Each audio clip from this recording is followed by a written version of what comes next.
Intro, and then we'll get started.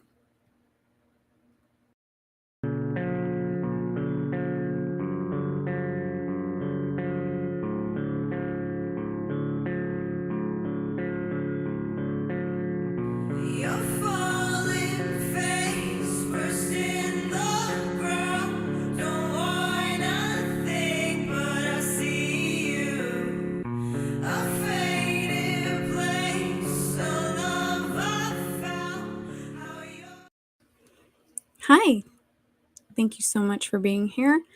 I have one chat that's popped up, which is really exciting. So let's see if I can get this to work. Hey, look at that. Is that Turkle? Turkle Tom? Awesome. That's my first little chat thing on there. Thank you so much. All right. So I've been just kind of going through some of the interesting one of the articles that I'm going to show you guys, the word that they use, and I think it's very appropriate, bedfellows of the False Memory Syndrome Foundation. We talked about Dr. John Money, who is, I would argue a criminal who just medicalized in his own way or made it sound scientific. Crime. Let's just call it for what it is. I'm going to. And then I got a really interesting idea because anybody who is familiar with Dr. Money knows that he was an Alfred Kinsey proselytizer. And if you don't know who Alfred Kinsey is, I'm sorry that you're going to learn that, but you're here. So thank you for being open-minded because I would like to give a huge shout out to Things Observed. It is a podcast that I listen to on Spotify, and it was actually his first episode, and it was all about Alfred Kinsey. And I had heard of Alfred Kinsey before. I had actually been to where a building is dedicated to this man, I believe to this day, unless they've torn it down in the past less than 5 years. So when I learned all of this, I was shocked that this man is still respected in academia, so to speak. I think it's completely insane. I have another one. Hi, Tiffany. Yay. Hello. This is so exciting that the chat is working. Sorry, guys. You guys can tell that this has never happened. So, I'm going to pull up a couple different articles because you need to know who Kinsey is in order to kind of understand what I'm getting at. And I would also like to preface this, okay? I've tried to keep a lot of this stuff separate, but there is a couple of YouTube content creators who have continued to slander my name, call me a liar, an agent of disinformation or misinformation, and said that I'm dangerous because I'm talking about the False Memory Syndrome Foundation. And per one of the creators, her hero, Margaret Singer. So it seems that I've struck a nerve, one might say. And I'm feeding into a QAnon narrative with the satanic panic. As of today, as of this morning, I have asked, probably for the 4th or 5th time, for this statement to be recanted, even in private, or at least acknowledge that I'm not a liar and that I'm not a troll, because other people are calling me a troll. And it's not that my feelings are hurt. Please, don't get it twisted, okay? My feelings aren't hurt. But the fact of the matter is that I'm not a liar. And I'm not spreading disinformation or misinformation. I would argue, if you guys want to go check out the channel, the main channel, it's called Degraded Daughters of Dianetics. I would argue that I am making a much more detailed, well-sourced presentation for my argument. Yeah? And again, I'm not the arbiter of truth. I simply present the information and allow everybody to think for themselves.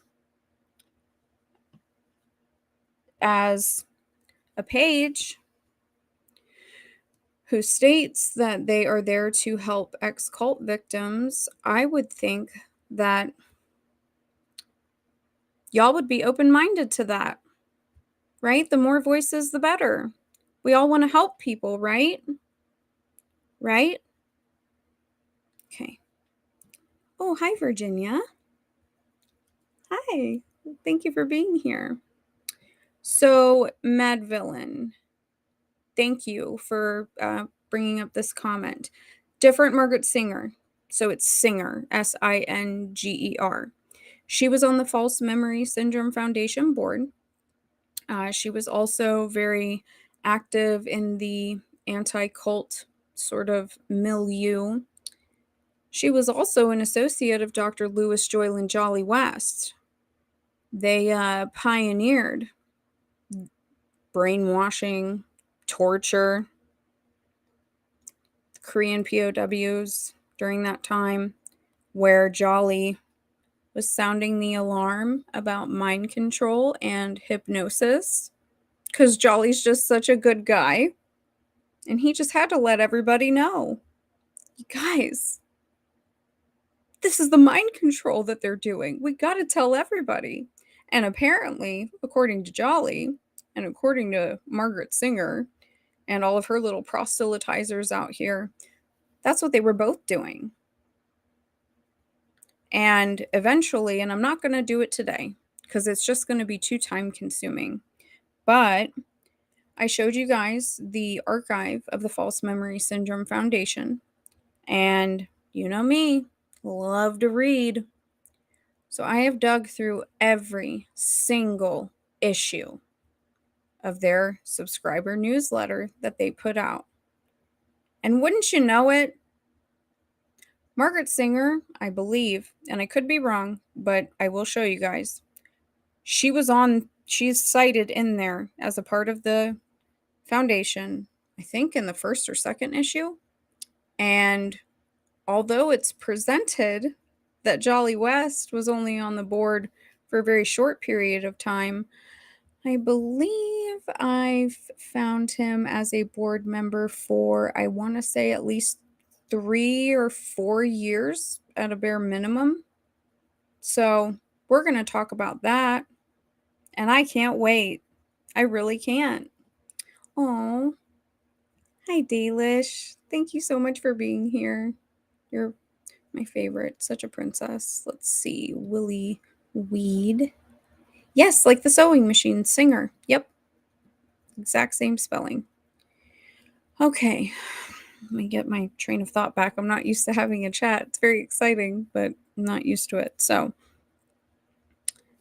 because these people refuse to eat a slice of humble pie, it's not always easy to admit when you're wrong, especially, online. I get that. It's hard to have a little humility, but if you present yourself as someone who is working with or working towards helping people, especially vulnerable people, that's a skill that I would suggest that you obtain very quickly. Okay? Because again, this project that I started doing that has just completely devolved into this nonsense. I was doing this because, I was asked to, and I'm glad that I did, because it seems that I might be onto something. I don't know. I guess we'll find out. Still got a way to go. But you guys should just apologize, okay? I'm a female too. I'm not a guy, like, being loud. So I would really appreciate it. You know where to find me, because I've literally left like 5 comments and replies to the people on your page that are calling me a liar and an agent of disinformation and a dangerous person. That's really where I take offense to that. I also take offense to to people saying that victims of the satanic panic, and specifically satanic ritual abuse, are liars. I dare you. Say it to my face. Okay? And now, let's get back to the topic at hand, because I'm really not here to do the drama, guys, but I did feel the need to address it. So, Mr. Kinsey, you guys aren't going to like this. I'm sorry. It's this is the only like trigger warning that anybody's getting, okay? Especially if you've never heard of Kinsey. I'm sorry. But we've got to talk about these things, right? So, who is Alfred Kinsey? The father of the sexual revolution. Mr. Kinsey claimed that babies could have orgasms, and that child, that word benefits the victims. Are you reading that? Do you feel the weight of those words being put together in a sentence? And this man being posited as an academic authority on anything. I'm being serious right now. I would like everybody to take a long, hard look. And this article's from India. Okay, I really wanted to get an unbiased article about him. I thought that that would be fair. But this article was written in August of 2021. And that's the man himself, Mr. Kinsey, a complete scumbag of a human being.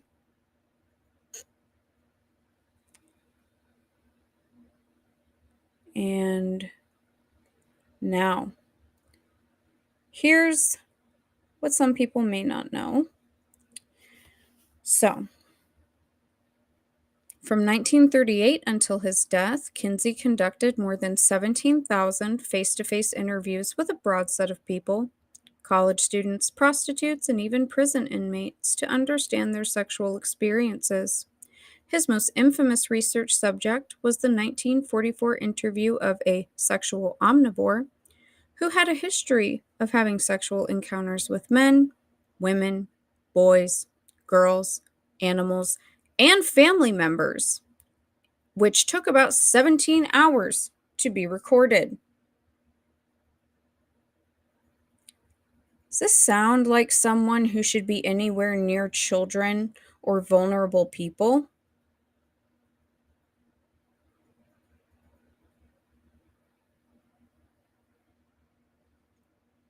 Look at these words, please look at them.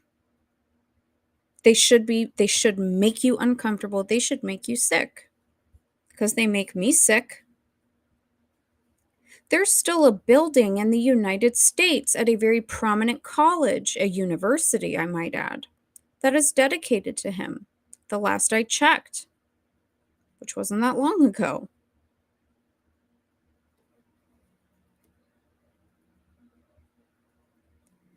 Not only did Kinsey hypothesize that infants are orgasmic from birth, but he also suggested that incest relationships and pedophilia benefit children. He asserted that there was no proven medical or other reason to forbid incest or adult child sex. I hope that you guys heard that and took all of that in. I really do. Because that's who Kinsey was. That article kind of talks about the person that he interviewed in passivity, because as time has passed, we have come to find out that much of his research subjects were men in prison who were there for sexual crimes against children. So his research was a little skewed, one might say. It's not really a, fair evaluation of the topic. But yet again, here we have someone positing themselves as an authority because of a degree or a piece of paper. And they say that infants, do you hear me? I don't care if I'm being annoying, because I want people to hear this.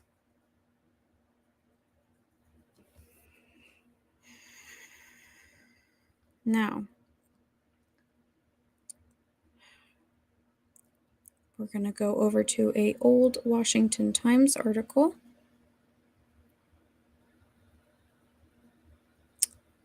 Here it is. Strange bedfellows.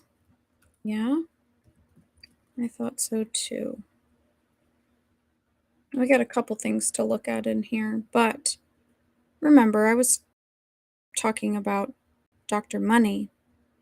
Well, Dr. Money, and this is well known if you know who Dr. Money is, that he was a dedicated disciple of sex researcher. He was a disciple of Alfred Kinsey.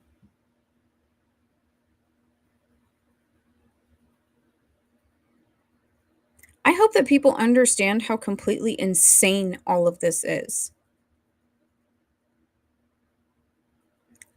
I really do. Because quite frankly, I don't know if it can be understated. Now, what does this have to do with the False Memory Syndrome Foundation?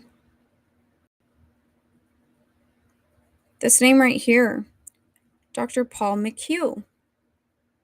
He was the former chairman of the Department of Psychiatry and Behavioral Sciences at Johns Hopkins University School of Medicine.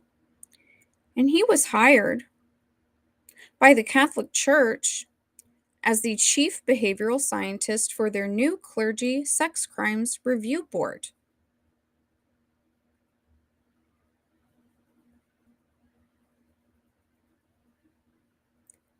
I'm going to read this next statement here, even though we're not really here to talk about the Catholic Church. Dr. McHugh once said Johns Hopkins Sexual Disorders Clinic, which treats molesters, was justified in concealing multiple incidents of child rape and fondling to police, despite a state law requiring staffers to report them.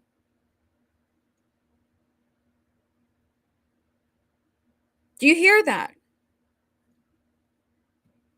Do you hear the words coming out of my mouth and you see it on the screen?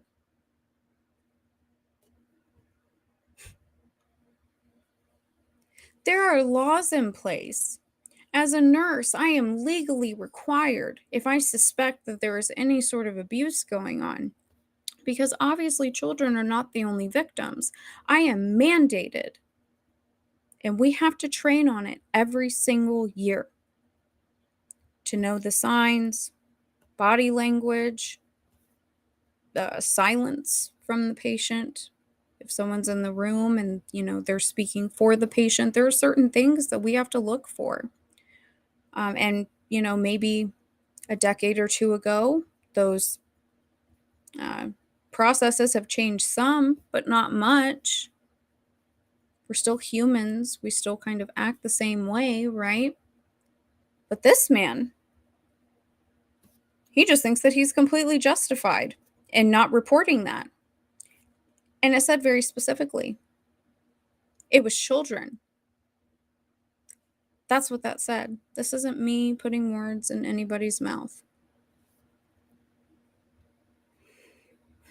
Sorry, guys. I am going to try to stay calm. And this is a very great point, Willie Weed. Thank you for bringing it up. Yeah. Money is the man thought to discover gender, weirdly enough. Yeah. Money and Kinsey, they're both kind of credited with that. And I don't want to get into a debate about gender theory at all, because that's not what I'm here to talk about. Later on down the line, if I'm feeling saucy, we could maybe discuss that and some of its correlations to today. Because as I stated yesterday on my McMartin stream, there is a PR campaign from a certain group that we're not allowed to talk about who is talking about McMartin and saying that Mrs. Doubtfire and the McMartin trial, because Virginia McMartin apparently looks like Mrs. Doubtfire, that this is inciting hate crimes against them. Okay. Okay. How about everybody stop playing victim? How about that? Stop being so emotional. There's such a thing as righteous anger, right? I mean, I would think that there is, but maybe I'm crazy. I don't know. I certainly have, heard it before. So, whatever. Now, the original project, whatever, the I did on Tony's channel, specifically for the ex-Scientology community, that PowerPoint and the live Google document, which was all live and active when this person called me a dangerous spreader of misinformation.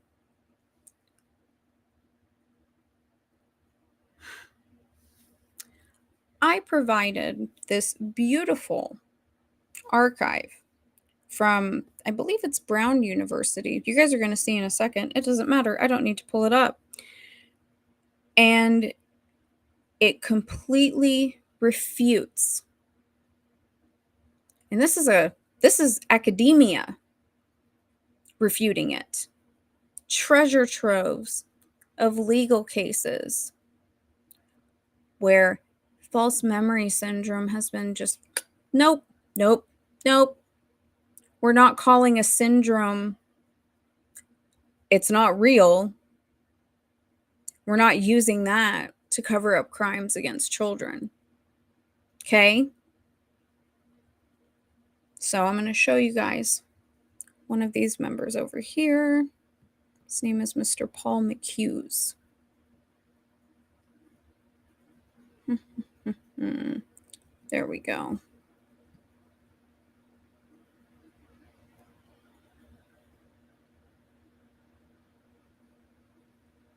Dr. Paul McHugh, a psychiatrist and False Memory Syndrome Foundation Advisory Board member.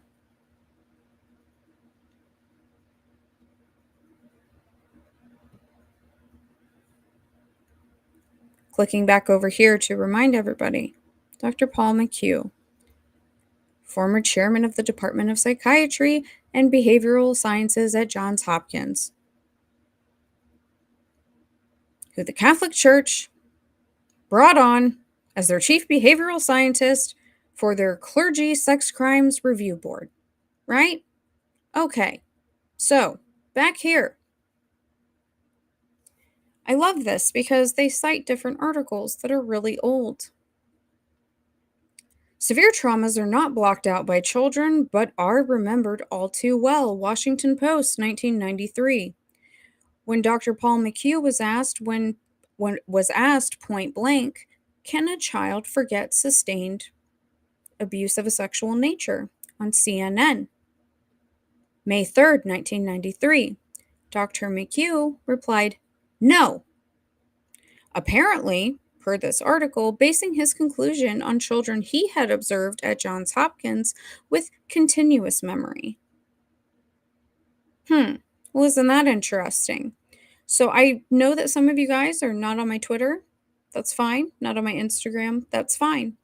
I shared a video, though, of I would say, the founding member, Miss Pamela Frade.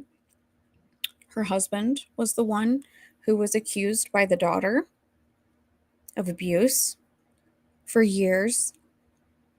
And Miss Pamela she really took it to the next level to try to exonerate her husband in the court of public opinion, so to speak.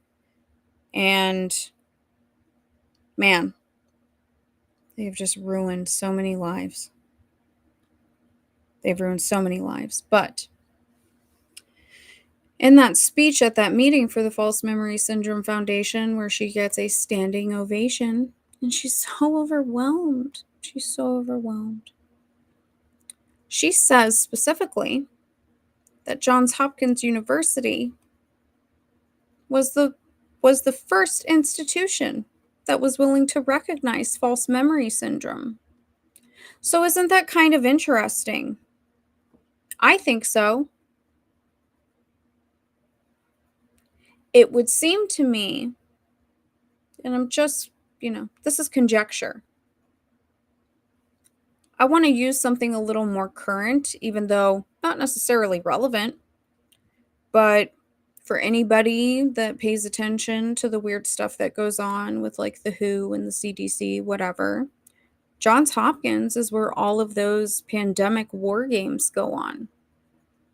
So it seems like the Johns Hopkins University has been involved in a lot of weird stuff from the get-go. Yeah? I think that that's a fair statement to make, quite frankly. But maybe not. I don't know. Maybe I'm wrong. Maybe I'm being unfair. Maybe I'm making a stretch. That Dr. John Money was a proselytizer of Alfred Kinsey,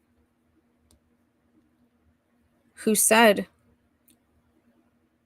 that rape benefits children, who has a building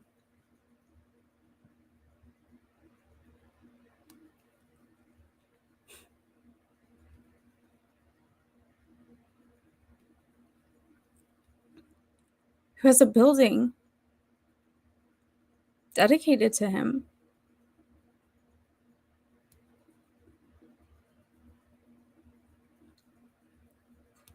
That still stands to this day.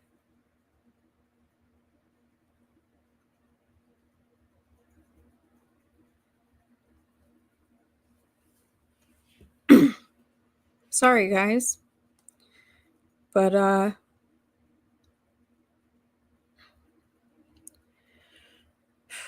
this stuff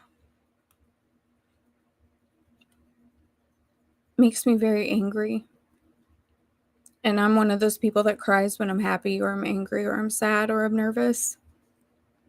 It is so insulting to me that these people in academia think that they're just smarter than everybody else. That's my 2 cents. I have a bachelor's degree. I don't think that it makes me better than anybody. There's something to learn from everyone.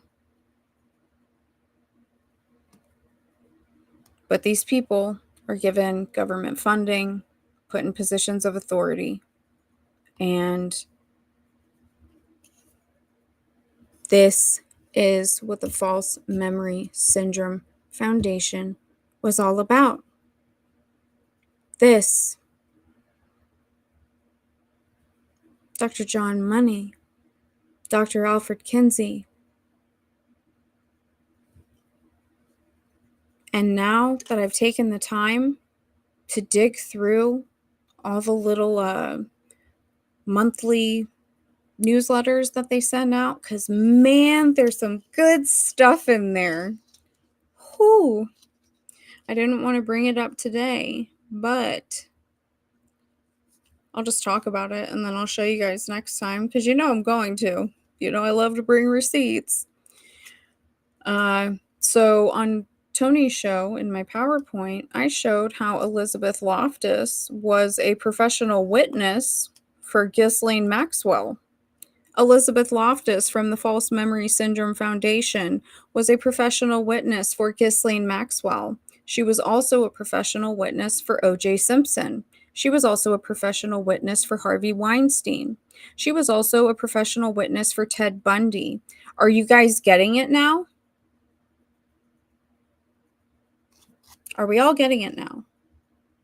I'm not being sarcastic. I'm asking a question. And before I bring up the next point, I want to pull up some of these really quick.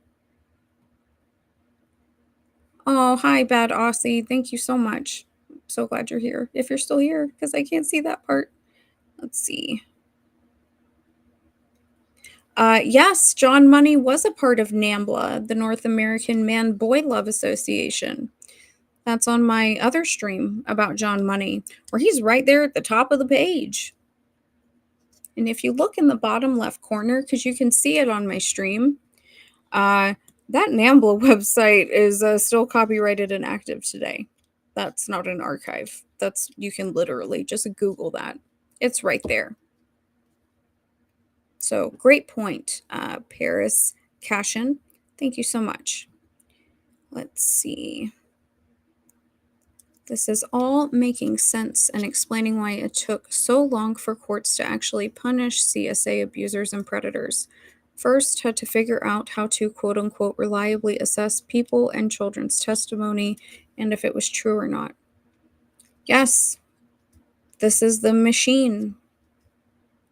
The machine that took an effort on so many people's parts to come together to create this foundation that just I ask myself what the world would be like today if the False Memory Syndrome Foundation never existed. I think the world would be a much better place, especially for children, especially for victims of cults. I mean that from the bottom of my heart. And who do we have here? Hi, Add-on. I am liking watching your vids and the effect of it on my algo. Thank you.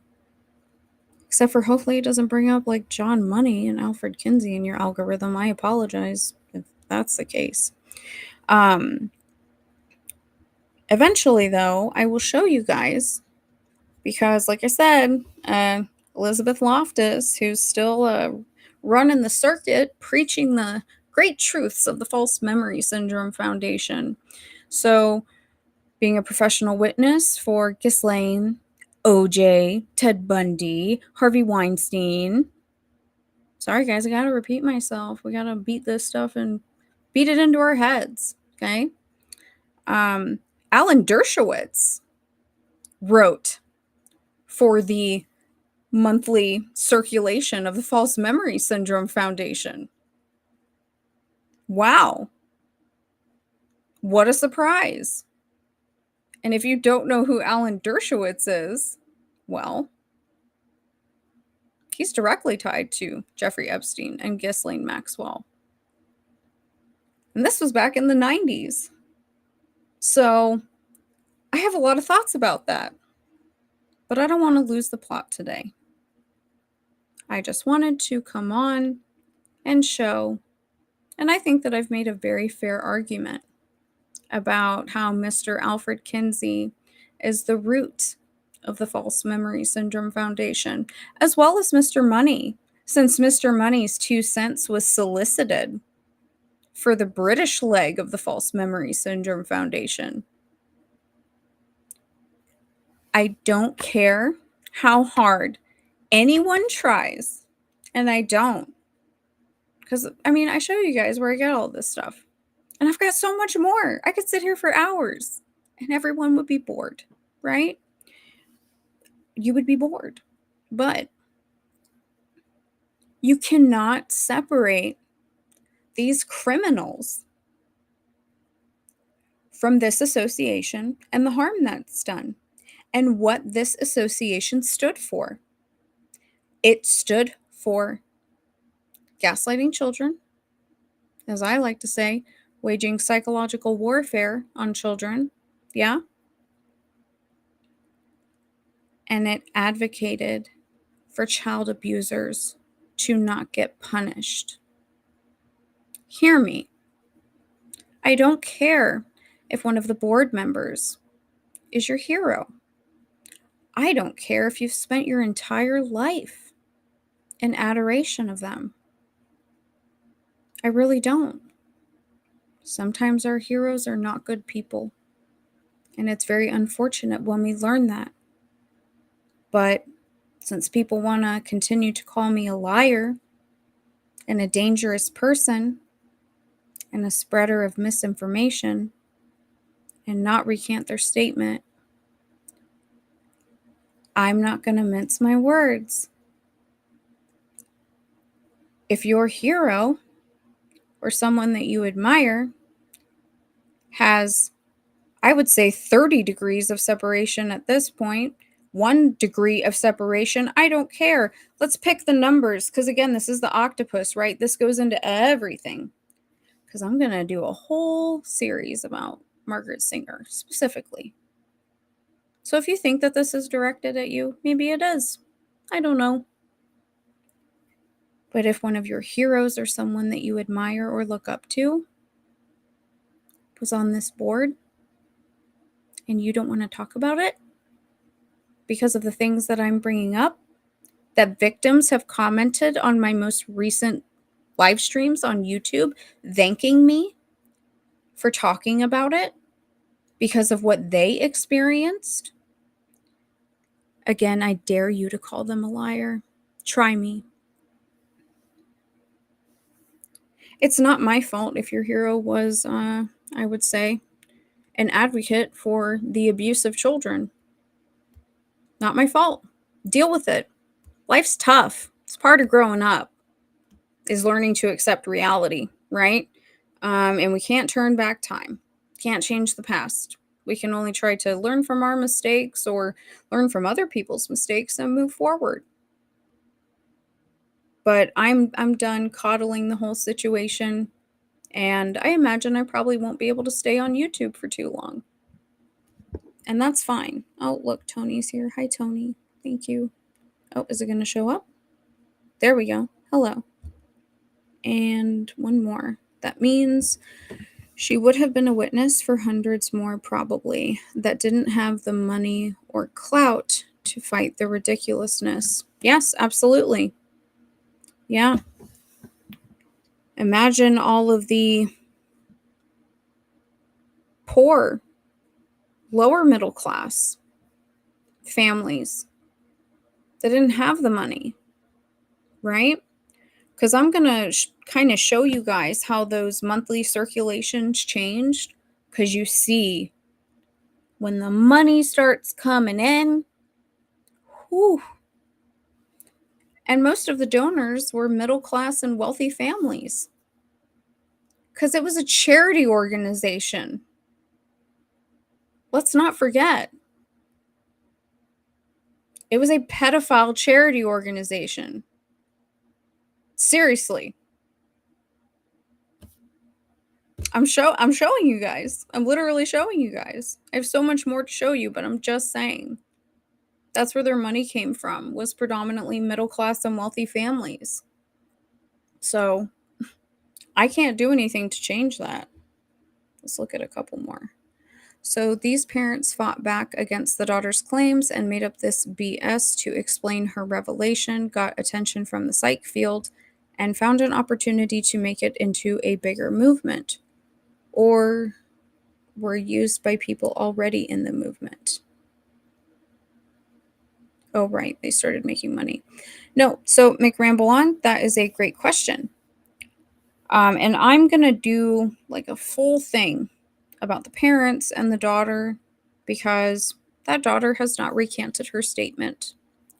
And her mother went out and got a quick degree and tried to get her daughter fired and made up a bunch of lies about her daughter within her daughter's field. But I don't want to get into all of that right now. But that's how much she just could not let the world think or know that her dear husband had done something absolutely horrific to her daughter. That is what the False Memory Syndrome Foundation is. That's what it was. And it just got closed down a couple of years ago. And when you look online now, because this is always my focus, okay? I want to make that very clear. My focus is always on the victims, the real victims. When the False Memory Syndrome Foundation was closed, There is now a advocacy group where the victims celebrate on that day. Think of how powerful that is for them. Seriously. I've read comments in forums where they all get together, and I just observe.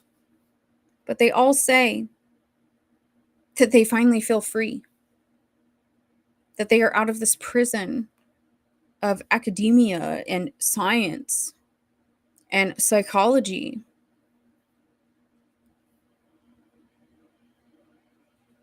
And that's really sad. That's sad. And I will not lay my head down at night. It's my conscience. I will not lay my head down at night and not speak up about this. I don't care if y'all report my page and try to get it taken down. I really don't. This stuff matters. These stories matter. These victims matter. These are the real victims. And again, I dare you, please, if you feel so strongly about the board members or the foundation itself, and you say that the satanic panic was not real, please come onto my page where victims have reached out to me. The comments are public, and call the victims liars. I dare you. Because since I started my research, that's all I've ever cared about is the victims. And maybe that's why my stuff's not so popular. Because I'm not coming on here for clout and playing games and being cute. Maybe. But now I'm digressing, and I don't want to do that. So, anyways, sorry that you had to learn about Kinsey today. He's a nightmare of a human being. I am well aware. But I do think that it is important. And if you guys would like, you got to let me know, guys, because I'm not going to do it unless somebody asks. If you guys want me to do a full thing on Kinsey, I will. If you want me to do one on money, I will. If not, I think maybe next we'll kind of go through some of those old archived False Memory Syndrome Foundation little flyers that went out. Because there's some really infuriating statements in there. And some of Ghislaine and Epstein's friends, they're friends, lawyers, you know. Oh, fancy face, thank you. Sorry, guys, I want to read these last couple comments before I go. It's tragic that pedophiles run the world at every level and have the money and connections to silence victims and gaslight families. It's sick. Absolutely. Paris Cashin, yeah, absolutely. That's the argument that I am trying to make. And it's not me being emotional. It's me laying out the facts of who these people are. Because as I go through all these old publications, I'm going to look at every single name that is listed on the board. Because it changes from year to year slightly. But Jolly popped up a lot earlier than I expected. So I think that that's kind of interesting. However, one more. No one is all good or bad. Correct. One can admire someone for an aspect of their work, learn from it, and appreciate the lesson without deifying that person. That is absolutely correct. And I'm glad that you made that point, Ramble On, because I'm not saying that anyone is all good or bad. But when people are out here calling me a dangerous person and a liar and a spreader of misinformation because I brought up something that they didn't like about their hero, well, then I would argue that maybe you're not being completely truthful because you only want certain information to be put out. And I don't play that game. I'm not the arbiter of truth, and neither are you. Everybody has the right to look at the information and make a decision for themselves. And at this point, I'm not going to expect an apology. I've asked you guys like 5 times and I've refuted your claims and I continue to be ignored. But, I think all that kind of got cleared up today on the other channel. So I'll just leave it at that. But give me feedback, guys. I really appreciate it. It's going to help me get better. And I'm so glad that the chat worked today. That's super exciting for me. Hopefully, it didn't screw me up or slow me down slower than I already am. And guys, please do not forget that tonight, I think at 9, we are interviewing someone very special on Tony's channel about Son of Sam, Process Church. I don't know, but it's going to be really fun and I'm super excited. Thanks, guys.